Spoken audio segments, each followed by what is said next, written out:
Previously on the Audio Files. We were playing at the Everett Theater last year. Back then, I was playing piano on September Morn. I'm a self-taught piano player, and so I need to be able to see the keys when I'm playing it.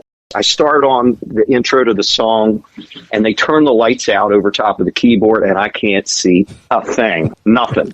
It's a difficult piece for all the guys in the band. So once I was lost, they were definitely lost. And so it was a train wreck. And so I just said, fellas, let's hold up for a sec. And Cheryl Shields was running the lights, I think, at the time. And I said, Cheryl, can you turn the lights on? I can't see my keyboard. So there was like this murmuring discomfort in the audience, and everybody's like, oh, no. And all of a sudden, Dave says, Ray Charles can't see the keyboard. Chins up, boobs out. It's showtime. Time for music. Civilized conversation. Wherever the music takes me, kitten. Scott Edward Phelps. Ah, yes, the legendary wit, or at least half of it. Dave Simmons. Good evening, Dave. Can we not talk about sex so much? Tell you right out, I'm a man who likes talking to a man who likes to talk. The most important music show ever. Cue inspirational music. The Audio Files.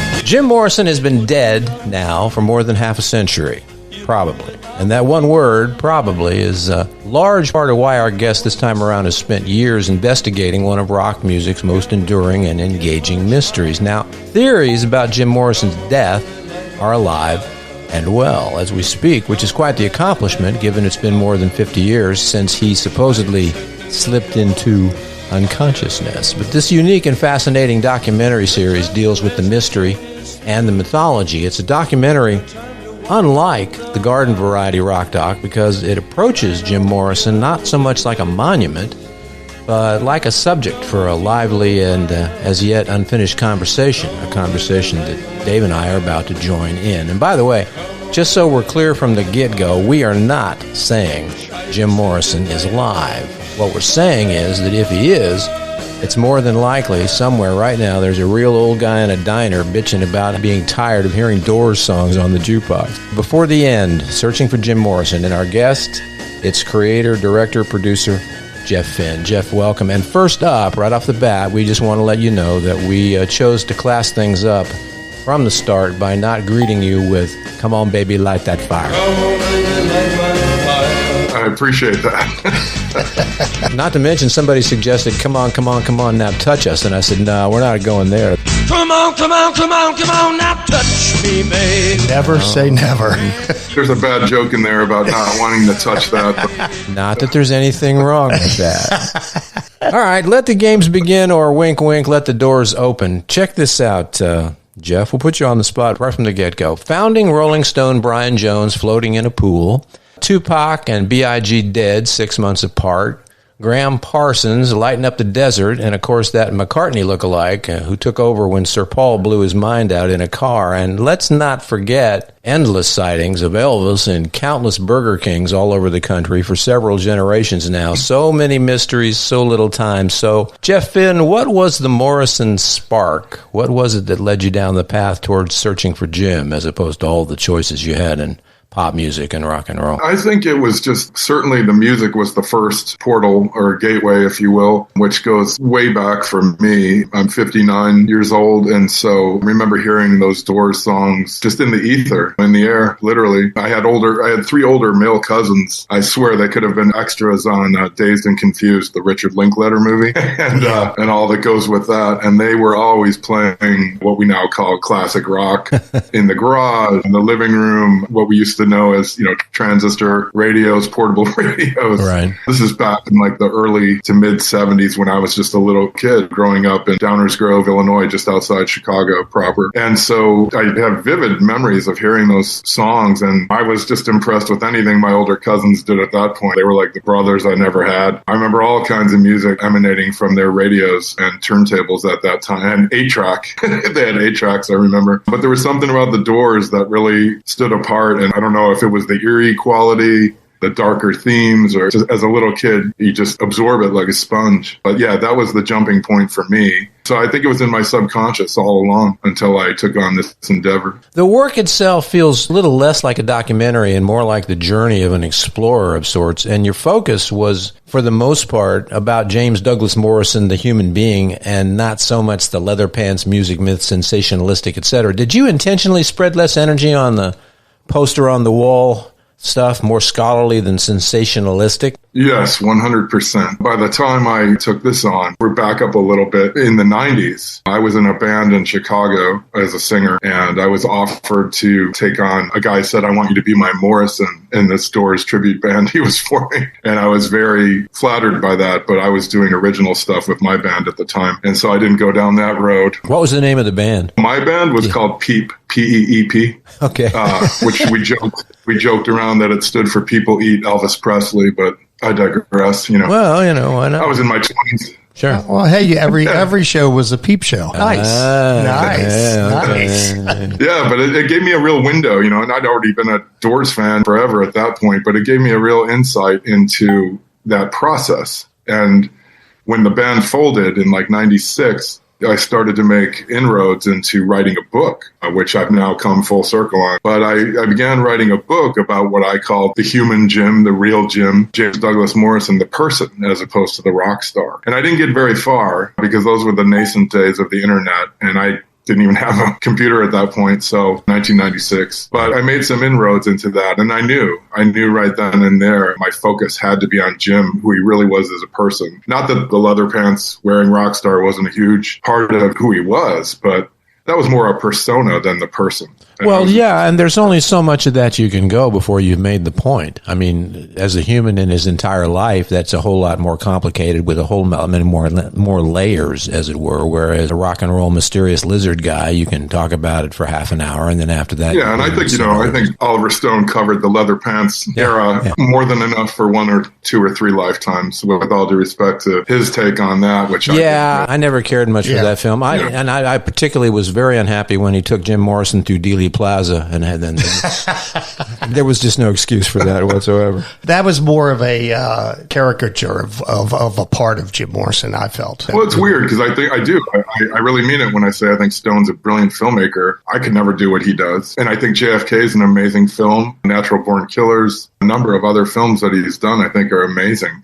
I just feel he missed the boat with the Doors in 91 because I was so sensationalistic and one-dimensional. But again, that was his film and his prerogative, so I respect that. Yeah, you can't hit home runs with every pitch. What? Yeah. Oh, no. Go ahead. What do you got? No, go ahead. I had the next question is... Clearly, we don't rehearse this, as you can see. It's all spontaneous, and we're live, and there it is. All right. This is my opinion, and just based on what I heard and what I read and what I saw. One working title of your film could have been, in my humble opinion, Before the End, Searching for Robin Wardle, because she seemed to be a key component in the whole mystery. How were you able to connect and contact with her and get so much out of that when so many others gave it a shot and couldn't make that happen? I love that alternate title, by the way, because that's right on the money. She's amazing. I mean, everyone I interviewed, I connected with over 1,000 people over a dozen years. And of those 1,000, I interviewed over 100 on camera. And even though she didn't consent to a formal interview per se, as you've seen, she went in a very unique way about presenting herself on camera, which I thought was actually really pretty awesome. But to answer specifically, that was ironic because, as I mentioned, that book I began in the mid-90s. She was one of the very first people I tried to contact for the book back in 96, and couldn't find her for the life of me because I was going off the spelling of her first and last name in the good old handy-dandy No One Here Gets Out Alive, the first ever published biography of Jim from 1980. So they misspelled her first and last name in the book, and then every other biography followed suit with that misspelling. I still don't know to this day if it was by design or not, because she sort of played coy when I asked her when I finally did find her. And amazingly, I found her in the summer of 2016, literally 20 years, almost to the day after I'd begun searching for her, which is surreal. Mm-hmm. But yeah, I'm very grateful that I found her. I sort of half-jokingly refer to Robin Wardle as the keeper of the keys and all that goes with that. But how did you actually find her? Oh, check spelling of her, the different spellings of names, or? Yes, I honestly, at that point, I had hired a private investigator, Cheryl Bomball, who is in the docu-mystery, as I call it, before the end, and is amazing in her own right. Incredibly, I found Robin myself. I'm still not sure how I did it. I just dug and dug through databases, phone calls, emails, letters, I mean, you name it, and eventually found the spelling of both first and last names, which were completely different from how they were in all the Morrison biographies, the printed biographies to that point. She was still living in the U.S. and asked if I could schedule a meetup with her. And I met with she and her husband, and they were really, really just lovely people, which helped, of course. She had something, as I say in the doc, it's like she had this, what I call this albatross necklace, this albatross around her neck. And I just felt like she had to literally get this off her chest to varying degrees. So the running joke has always been, tell me you helped Jim Morrison fake his death without telling me you helped Jim Morrison fake his death. Just like I say about a certain someone, mystery man that we'll get to later. Right. Well, the funny thing is, in the movie, you kind of indicate that she kind of plays cat and mouse with you a lot. Oh, yes. At one point, she invited me to come meet with she and her husband, and we went out to just their favorite local restaurant for dinner, and we really hit it off. And then midway through the dinner, she still hadn't agreed to appear on camera or not. I was trying to earn her trust. And this is after, I should say, by many emails and phone calls, trying to earn her trust over time. But I got down on one knee, and I was like this, next to she and her husband, and I was like, please just tell me the truth. I'll sign an NDA in my own blood if you want me to. and I meant it. I did mean it. And she goes, oh, for God's sake, get off that floor. And they were laughing. We were all laughing really hard. Maybe that broke the ice. I don't know. But I did mean it. So that's funny. Hi, it's Michael, and you're listening to the Jeff Finn interview on the Audio Files. I wanted to record Touch Me, but Quincy thought that wasn't a very good idea. You spoke with a lot of family members and childhood friends and former lovers and et cetera, and people who rarely discuss Jim Morrison publicly. Was there any interview beyond the ones we've already talked about a little bit that affected you more than any other? And in that same bag at the same time, was there anything too personal or too explosive that you decided perhaps to leave out of the final cut to avoid cheap sensationalism, and that you are fully prepared and eager to offer to us so that we can benefit from cheap sensationalism? So we can. I see what you did there. Yeah, I like that. I mean, honestly, they were all maybe just because I'm such a fan and I've been at this for so damn long, since 1985. When I was 18, that's when I began my research. So yeah, I was just thrilled to connect with everybody and everyone in one form or another. And that's no hyperbole. Everyone had some mind-blowing thing to share to varying degrees. But it was all just incredible to absorb that. And not only that, but to give those people a real chance to be seen and heard. A lot of them, as I've said many times, were just names in books. And a lot of them actually were never names in books. They had never been interviewed at all. Right. Let alone on camera. But to be specific to your question, Ann Moore was a former lover of Jim's and a friend, and a brilliant woman, a writer in her own right. And she and I have become close over the years since I interviewed her. She let me interview her on 2 separate occasions before the end. And as is documented in the film, she shared with me what Jim whispered into her ear right before he left for Paris. So not to play coy, but at the risk of a spoiler, but you guys obviously have seen it. You may recall what I'm referring to. I recall what she blew my mind with. Yes. I mean, it was incredible. Yeah, at first I thought it was going to be don't forget to drink your Ovaltine, but it turned out to be an entirely different story.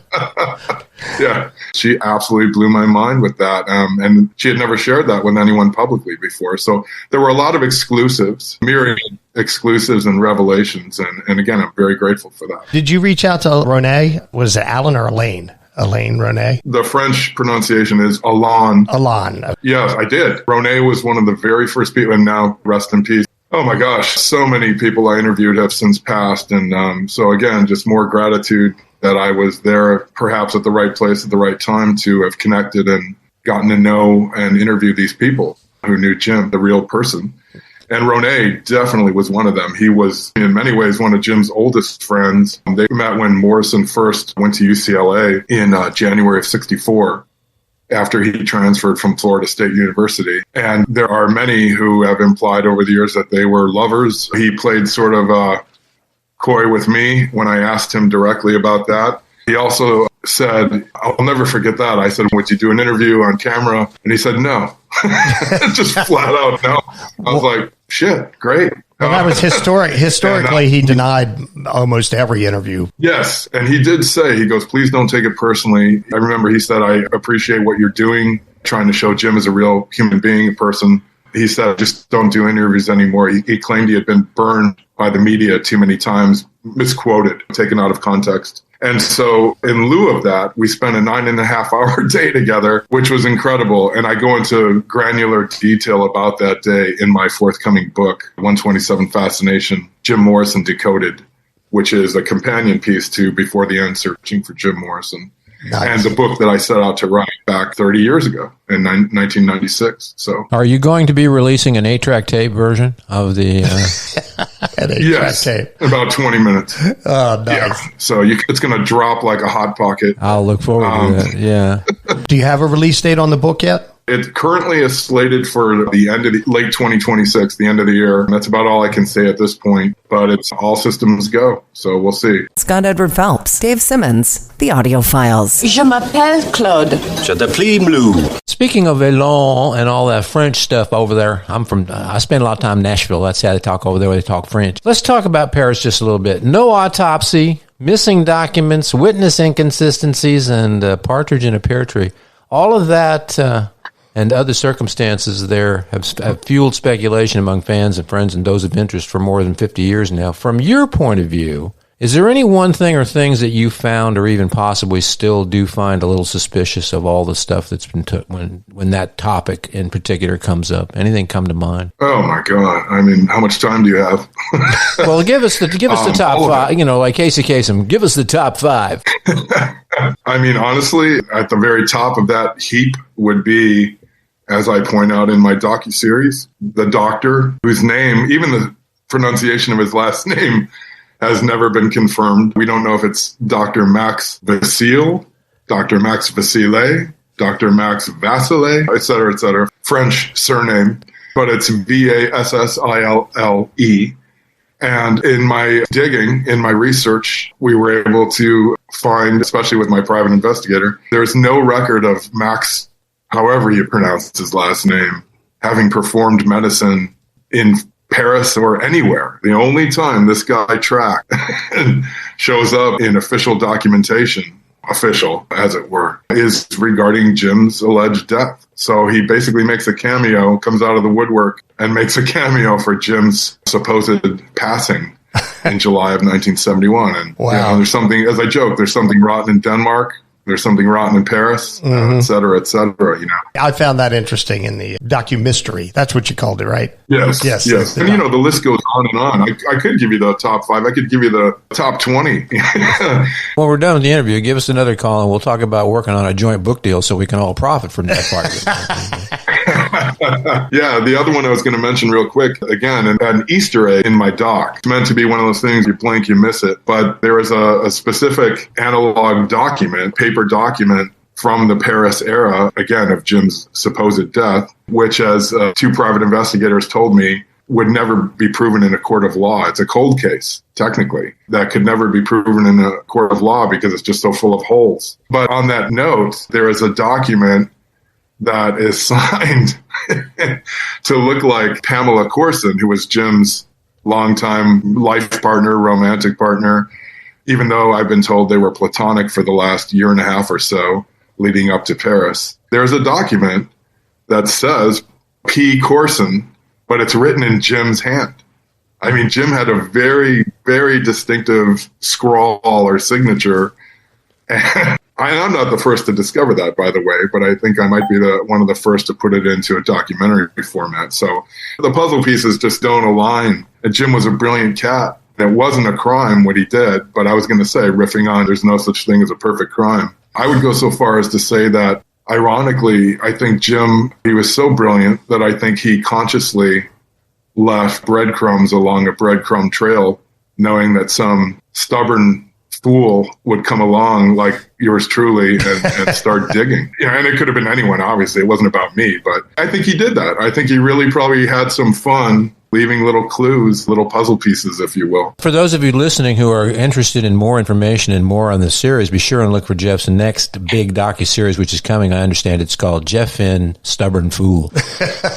Yes. And it actually says Jeff Finn, Stubborn, and then the word wise is crossed out, redacted. Yeah, there you go. Instead of wise fool, I think you're talking. Jeff Finn, Stubborn Fool. I think you're talking bumper sticker, buddy. You got a whole thing going on. All right. You explore more than adequately, excitedly, interestingly, entertainingly what's probably the most entertaining, if not most popular theory that Jim Morrison may have survived and lived or even still lives anonymously. And not to be too psychiatric about this, but in the past 25 minutes or so that we've been chatting, you've used the term Jim's supposed death 11,000 times. So I thought, yeah, you're of that school. But I figure, why not? Okay. And maybe he even shares a cheese whopper with Elvis from time to time, for all we know. Let's talk frankly. Wink, wink. See what I did there? And let's get into that. This is also Dave's favorite time now because he's a Frankster. So let's dissect Frank for a few minutes. Yes, people love to just have a fierce proprietary grip on what they refer to as their Jim.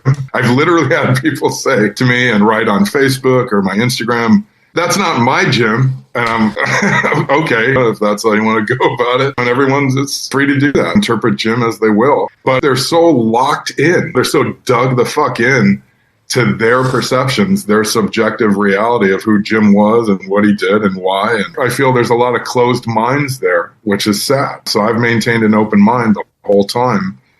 And I've done that largely because I learned that Jim began speaking about vanishing, disappearing when he was around 17 years old, circa 1961. I've interviewed his high school classmates and friends, and in fact, specifically, I call them the Fab Four of them down in Morrison's former basement bedroom in Alexandria, Virginia, which was just incredible. And they did. They told me that Morrison began talking about this when he was in high school. And they're like, what the fuck? What? They said they just didn't even really pay a whole lot of attention to it until later, obviously. But I would go so far as to say, and I do, that Jim had like a 10-year plan. I don't know if he formalized it like that, and who knows how much the Doors were a concept in his mind from the jump in high school, but it goes on and on. I mean, I've also learned that even before he moved to Alexandria, when he was in Alameda, California in 1958, he was getting together with guys there, and they were going through the moves of like a garage rock band or in the living room, if you will, of the Morrison house. And there was a witness, one of their female classmates who I interviewed for Before the End. So we've all been sold the myth, the patented brand, the corporate myth of Jim Morrison and the photo, the Joel Brodsky photo, the Young Lion bullshit, the Lizard King, on and on and on forever. It's been shoved down our throats. And here I learned from this woman, we're led to believe Jim didn't pick up a microphone until after he graduated UCLA in 1965. And here I have this woman saying he was making rock star moves in 1958. So that completely contradicts that. And so I really do think he had a plan, however loose. That would have been my Jim, 1958. Yeah. Don't you love her madly? Hey monsters, it's Gaga, and this is the Jeff Finn interview on the Audio Files. I love it madly. Don't you love her as she's walking out the door? I think in the documentary you kind of hint that Frank X found you as opposed to you finding Frank X, or allowed you to find him. Was that? That's it. You nailed it. He technically allowed me to find him. I've had the Before the End Facebook page up there since November of 2012. I first broke ground on Before the End in July of 2012. So this is a few months after that I fired up the Facebook. So then we jump in time to December of 2016, 4 years later. And as the admin and the sole person who runs the page, you get the updates, right? You get the little notification, oh, you have a new follower, or, whatever. And obviously you don't see all of those every time, but the fluke of fate allowed me to see that notification. And when that thumbnail, a tiny little thumbnail photo popped up of his user photo, his profile photo, I'll never forget it. I strained my eyes and I looked really close at my laptop. And I literally said, I went like this. I went, I got you, you motherfucker. I got you. And that's exactly what I said. It was the picture of him and Densmore, right? Yeah, I was just going to say, yeah. And then I zoomed into the photo and I opened it up. And it is the photo, of course, which has now become fairly infamous, a photo of Frank X, as I called him at that time. He later revealed his surname. Well, I didn't do that. He later revealed his surname as Wagner, his full name. Mm-hmm. I was trying to protect his anonymity, and he had other ideas. I think he's really enjoying his celebrity, if you will. But anyway, getting back to that, it was a photo, a surreal photo of if you would like imagine, or what we have now with AI, what would a 70-year-old Jim Morrison look like, or 68 years old, however he would have been at that time, and standing next to John Densmore, the Doors drummer. And Densmore in the photo looks like he just saw a ghost. Or as many of my friends and I joke, he looks like somebody took the photo right as John went, holy shit. He just looks like he's tripped out. And apparently he was, because Frank stood in line at a bookstore in Syracuse, New York called the Soundgarden, or like a music bookstore kind of thing. And I guess he apparently said to John, hey, man, I stood in line. Would you sign my copy of your book for me? And someone took the photo right then, and we captured Densmore's holy shit reaction. So it's incredible. That is wild. I've actually struck up a friendship with Frank online, and I chat with him occasionally. And I'll say this, whether or not he's Jim Morrison, I find him fascinating. I don't know about you. Oh, yeah. He's just very knowledgeable, funny, easy to talk to. I find Frank to be an interesting character. Absolutely. As I've said many times, if he's not Jim, he's his doppelganger, and not just physically, but in terms of their mutual interests. I just made a huge post on Facebook yesterday in celebration of the 9-year anniversary to the day of the day I met and interviewed Frank, which was May 18th, 2017. Here we are today, May 19th. So yesterday marked the 9-year anniversary of my meeting him. And I noted in the post, which I'm literally pulling up right here on my phone, that even their shared interests. Frank has interest in Mary Werbelow, Jim Morrison's first girlfriend, Brian Jones. Jim was a huge fan of Brian. He even wrote a memorial poem about Brian's passing. Charles Baudelaire, the French obscure music, obscure blues, jazz, Africa, progressive politics, on and on and on. Frank is like a mirror to Jim. And when you get down to those obscure nuances, like Charles Baudelaire, the French poet, and Mary Werbelow, as he does in my doc, he expresses this deep curiosity about what many believe was the real love of Jim's life, his college girlfriend, Mary Werbelow. So it just goes on and on. I found that fascinating in your documentary, the concern with how she was doing. What did you think of her? I think that was one of the things he asked you, didn't he? Yes. I mean, it was really uncanny. It was just the two of us in my hotel room where I'd flown to meet him, got a rental car, hotel, as you do. And we did the interview right there. And he just put the brakes on the minute. In fact, I hadn't even mentioned her. I remember we were talking about a different topic, and he said, well, I wanted to ask you about Mary Werbelow. And I was like, oh, you know who Mary Werbelow was? So the would-be coincidences are endless. It's like their old joke, how many coincidences add up to a fact? I don't know. Right. I'm in politics. I have no idea. But yeah, he's a fascinating cat. Again, I always run the risk when I do podcast interviews. I want to give spoilers or too many. But at the same time, I'll just say when we get to the very end of Frank's interview, my on-camera interview with him, when I ask him if he's Jim Morrison, his answer is just mind-boggling. Yes. And as I say in the doc, and I'm not going to give his answer here, but as I say in the doc, I believe his answer to me allowed him to have his cake and eat it too. And a true eccentric, is that fair to say? Oh, yeah. Eccentric is another description of Frank. Which I understand makes him the next candidate for Secretary of Health and Human Services. Is that pretty much? Jeff, it's interesting that you mentioned AI because it's going to become part of our lives whether we like it or not. And just for fun, in preparation of talking with you, I asked AI to do something just for my fun and laughs. I said, give me 5 questions you would ask Jeff Finn if you were talking to him in an interview. I just was curious as to what AI would come up with, and I didn't give him any more information than that. And real quick, 2 of them I'm not even going to bother with because it's just ridiculous. But there's a couple of semi-interesting questions I just thought I'd throw them at you. And if you got nothing, be perfectly safe at saying, I don't know, or that sounds ridiculous to me. And if not, we can talk about it for a second. But these are AI-generated questions to ask you, interviewing you about Jim Morrison and your documentary. What's the strangest lead you ever chased during production of the film? Yeah, that's what I thought. I guess that would be all of the above. Okay. There's no right or wrong answer. I'll tell you what, the rest of this is ridiculous. There's one question in here that I thought... No. Actually, that's a good question. I'll answer that. Okay, all right. Off the top of my head, I would say Mary Werbelow. She was the very first person I spoke with for this project. And I'll never forget, because I broke ground on it in July of 2012. And then the next month, about 6 weeks later, there I am, sitting out in the hot sun with Mary Werbelow, who I'd never met before, never spoken to. I was able to find her amazingly at that time. She lived 15 minutes from me. I was like, wait, what? It was just incredible. So I never thought I would I didn't even know she was still living at that time, as many of the people were up there in age from Jim's era. They were already in their 70s or even older at that point. So I just didn't think I would find her. And then I was just blown away that not only did I find her, just like Robin Wirtle, she would not consent to a formal interview. We went back and forth, but she said, I will share information with you, which is what she did. And it was absolutely staggering. And I go into that in detail in my book. Yeah, I'm getting excited about your book, by the way.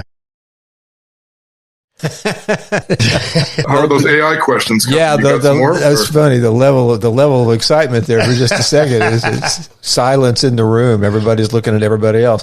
Actually, there's one. I'm going to skip. I'm going to jump to one, and then I'll tell you the other one. The other two are just silly. But this one, I thought, this is one of those kinds of questions. I'm not really sure that's an intelligent question because it involves speculation, and it's one of those. How can you ever possibly know? But just to give AI its due, when I read the question, I went, oh. Okay, let's ask Jeff. He would be the resident expert. And this is what AI wants to know. If Jim Morrison was alive today, what do you think that Jim Morrison would make of modern celebrity culture? That's an inkblot question, isn't it? Yeah. That's like, you need to pull up some Rorschach images right there. Yes, and again, in fairness, it's total speculation because he's his own man. I was just going to say, how the hell in would fairness to Jim, I would be speculating as to what would his mindset would entail.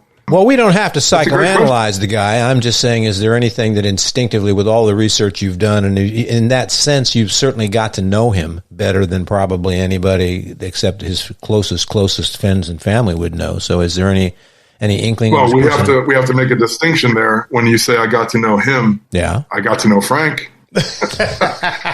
we actually became friends. You know? All right. Well, then let's go where we need to go. What do you think Frank thinks of modern celebrity culture? From what I've absorbed, I think he thinks a lot of it is probably bullshit, as do I. So maybe I'm projecting to some degree. No, that's just old age. Yeah. Trust me. But based on his Facebook activity, which is incredible, as one of you has become friendly with him, so you've obviously seen his personal Facebook. Yes. When he and I first connected in January of 2017, he had, I think it was maybe 200 or 300 Facebook followers. He now has 8.2 thousand. And the majority of those clearly came through from his exposure in Before the End Searching for Jim Morrison. And he loves it. I've teased him about it good-naturedly here and there, that he's really thriving on is it a newfound celebrity or is it rekindled celebrity? That's the question. But at any rate, the guy posts on Facebook on average like 10 to 15 times a day. Yes. I feel like Facebook is his outlet. It's his window to the world, his door to the world, as it were. It's really something to behold. And speaking of AI, real quick, I just wanted to add, I get a lot of people with these knee-jerk, asinine, lazy responses on Facebook and Instagram whenever they see that infamous photo of Frank and John Densmore from The Doors. It's so easy to write AI or bullshit, AI, fake, AI. And then I point out to them, this photo was taken on July 2nd, 2013 by a guy who knew Frank in New York named Peter Ferretti. And Ferretti also has, to prove it, he has another photo taken just minutes later where he handed the camera to Frank, and Frank then took a photo of Ferretti with Densmore. They were at a book signing, a celebrity event. And they were both obviously, fans of John Densmore. The photo was taken in 2013 when there was no AI available to the general public. So the argument ends right there. And people get really pissed at that. They want to out me as yeah, you're wrong. That's AI. I don't know what to tell them. It was taken years before AI. People are strange. This is Jeff Finn, the director of Before the End, Searching for Jim Morrison, and you're listening to Scott Edward Phelps and Dave Simmons, The Audio Files. And this is Arnold. It's really Jeff Finn, not AI. When you're down, when you're strange, faces come out of the rain. When you're strange. This is interesting, and this can be another half an hour conversation, and I promise we won't do that, but because I'm older than you guys, and I get bored quicker, and I'm about to take my nap. But here's an interesting thing. Right before we got on the phone with you, Jeff, Dave and I were talking in a different context about AI. I've used it in some ways in some of the work that I do in various and sundry creative pursuits. I use it as a supplement, and I'm an old fogey guy, okay, but I'm a musician and a writer, and so I'm a hip old guy, and I don't have that disdain. But there's good news and bad news about AI. The good news is, wow, there are some incredible things that this technology can provide and do and create and help and assist and support and et cetera ad nauseum. The bad news is it's a two-pronged badism at the very least. It can certainly be abused, and we're going to see, God knows, because we're talking about muggles on the planet Earth, we're going to see a lot more of that, and it's dangerous because of what it can create. But the hidden problem on the thing, what I like to call the thing under the thing, is that I'm agreeing with you, and I get where you're coming from at the same time. And I'm not usually an empathetic guy. Ask Dave. I got no sympathy for shit. So there it is. and stupid makes me crazy beyond belief. Here we go. We do a segment on our program called Agitated Scott. Agitated Scott. That's when I get worked up. I'm not worked up at the moment, but I can also see where the people you're talking about who are saying, oh, that's not Jim, or that's not my Jim, is because they're being taught day by day, hour by hour, to distrust everything. And I'm going to say the term, and I promise we're not going to talk politics on this episode. A lot of that started in high-speed third gear about 10 years ago with the term fake news. And there's another example of AI. You look at that and you go, well, that can't be. And if I like it, if I agree with it, then it's real. And if I don't agree with it and I don't like it and I don't want to believe that that's what it is, then I have a reason to not believe because AI is there. It gets into a whole Freudian thing that we could go on for hours and hours, but that's going to be trouble. It's going to be trouble for intelligent people like us. It's trouble now. Yeah. But we're on the very beginning of this. We're the Mercury astronauts on the space race. We haven't come close to Gemini or Apollo or getting anywhere near the moon as far as this technology is concerned. And that's what's dangerous. Jeff, it's going to make people like your job when doing documentaries and things of that nature, it's going to make it a lot more difficult because people are, well, is that real or is it not? You could find the greatest artifact and then half the public's going to say, that's AI. Yeah. If it hadn't been AI, as far as the Densmore picture was concerned, it could have just as easily have already been Photoshop, which was the early version of exactly what we're talking about, which is people can create whatever they want to create for real now, and oh God. It all comes down to subjective reality. What's your reality, versus his reality, their reality, her reality, on and on and on. Yeah. We're already in the thick of it, just at this early stage, and it's really disturbing to me. And I'm grateful that I made my doc when I did, because I got in there, started in 2012 when AI wasn't even a conversation in terms of everyone having access to it. So the timing was good in that sense, but I think it's only going to get worse. It's already documented that there are those who are in place, including last I knew, which was years ago already. I mean, we're talking 13 years ago already. The guy who runs the Doors corporate management, he was looking into, what do you call it, a hologram. Right. Hologram. Like they did with Tupac. Exactly. Tupac was the ground zero. And clearly he's not the only guy, the guy who runs the Doors. But there are others who are out there. They're trying to cash in on that. And in lieu of seeing the Doors back in their heyday, you can pay $500, $1,000 to go see the Doors and Jim Morrison play live at your local stadium or whatever and teach their own. Maybe some people would love that. They'd love to see a Jim Morrison hologram performing Break On Through to the Other Side.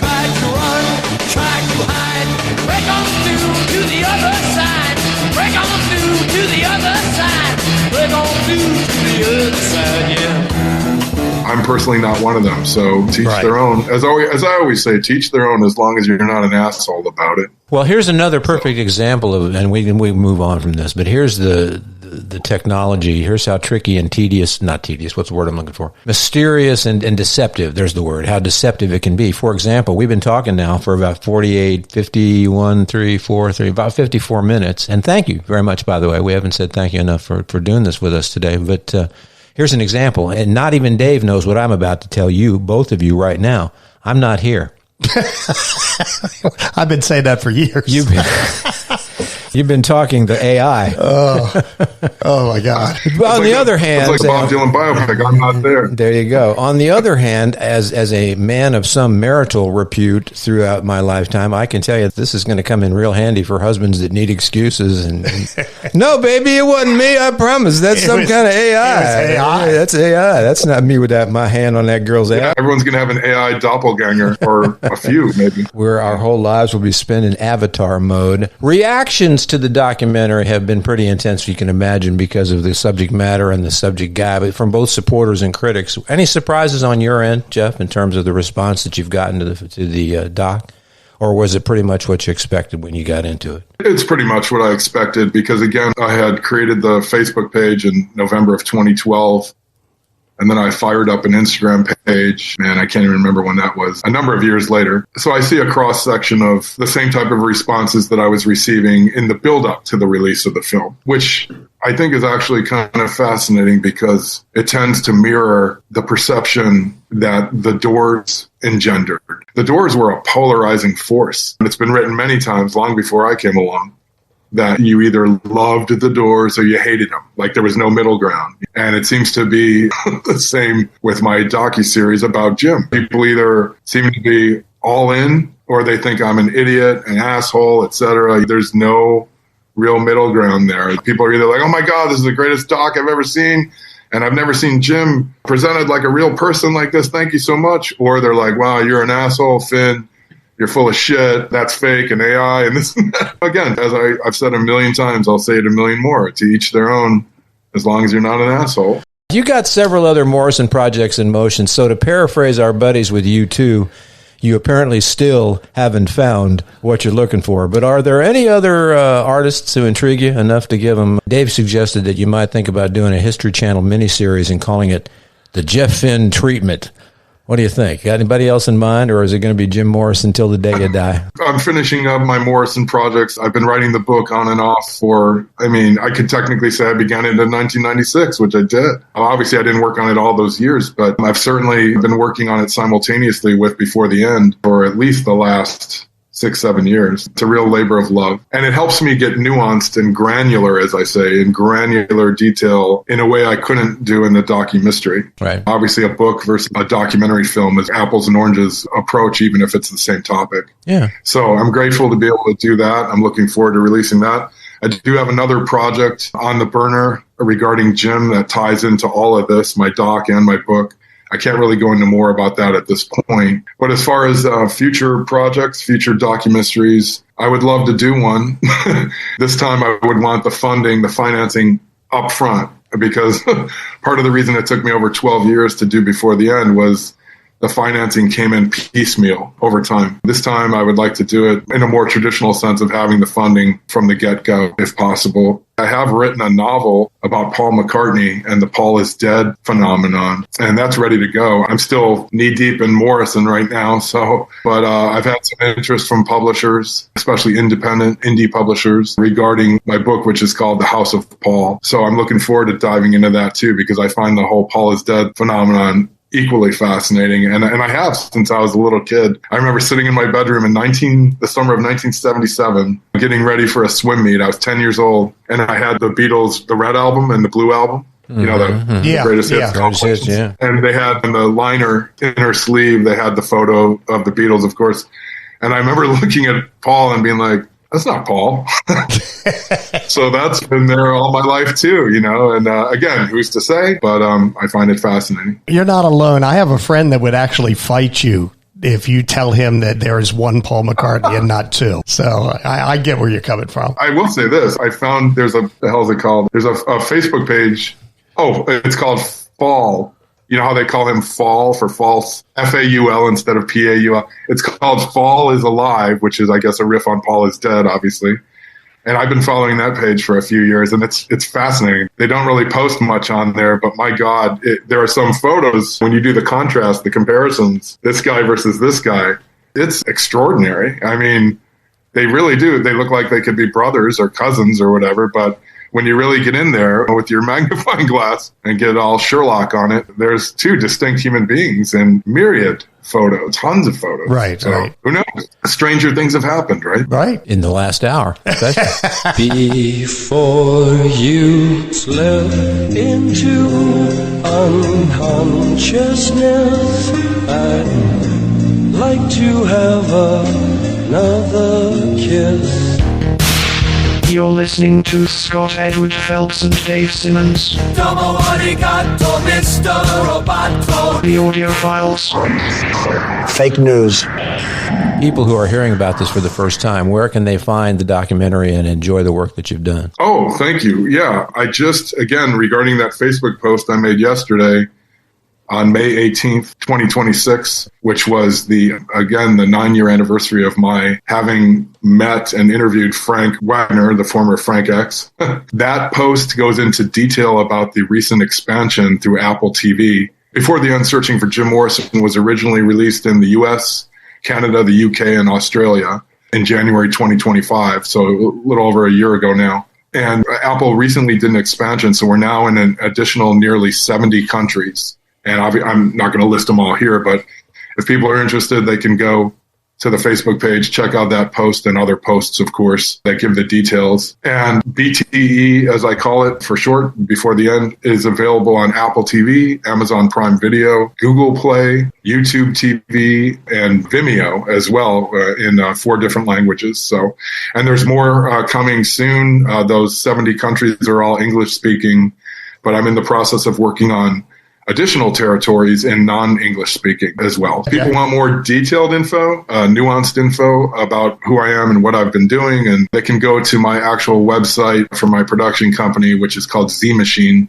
The initial Z like zoo or zebra. It's actually called zmachine.net. So Z, the word machine altogether, zmachine.net. And there's a whole FAQ there that really precise and specific about the millions of questions I get daily, literally from all around the world through emails and Facebook messages and public comments. So I address all of that at zmachine.net. Before the End, Searching for Jim Morrison, created and produced and directed by Jeff Finn. Jeff's search goes on and on because it's just too tempting for us not to give in at least once to our lyric foolishness. Dave and I, to our listeners, can now safely offer that when it comes to our Jeff Finn interview episode of the Audio Files, this is the end. This is the end. Beautiful friend, the end. Thanks for taking the time. Thanks, Jeff. Thank you. I appreciate it. This is the end. The Audio Files is produced in the United States of America. Questions, comments, and witty banter welcome. Audio Files broadcast at gmail.com. And all the children are insane. The Audio Files.